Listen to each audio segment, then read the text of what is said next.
ভাতৰ লগত সোৱাদ লগা টেষ্টি চাটনি এটা থাকিলে খুব ভাল লাগে নহয়নে? সেয়েহে আজি মই টেষ্টি চাটনি এটাৰ ৰেচিপি শ্বেয়াৰ কৰিম। আহকচোন ৰেচিপিটো আৰম্ভ কৰোঁ। তাৰ বাবে লৈছোঁ এয়া মৌফুলি, বাদামবোৰৰ ৰঙা বাকলিটো গুচাই ল'ম। আৰু এয়া লৈছোঁ বগা তিল, এয়া লৈছোঁ অকণমান বিলাহী, পিঁয়াজ, নহৰু, আদা, জলকীয়া আৰু ধনিয়াৰ পাত। মই তিলখিনি আগতে ফ্ৰাই কৰি খুন্দি ৰাখিছিলোঁ, তাৰ পৰা দি দিছোঁ। আপোনালোকে ক'লা তিলো ব্যৱহাৰ কৰিব পাৰে। এয়া দেখিছেনে, বাদামবোৰৰ বাকলিটো গুচাই লৈছোঁ মই।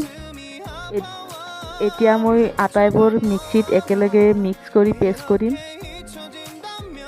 আমি অকণমান জলকীয়াটো কমকৈ খাওঁ, সেইকাৰণে কমকৈ দিছোঁ। আপোনালোকে যদি বেছিকৈ খায় তেতিয়াহ'লে বেছিকৈ দিব।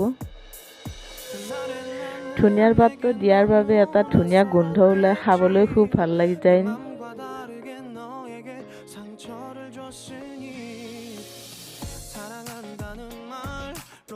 মই নিমখটো দিয়া নাছিলোঁ, এতিয়া নিমখ দি দিম সোৱাদ অনুপাতে। আৰু অকণমান জিৰা পাউডাৰ দিছোঁ।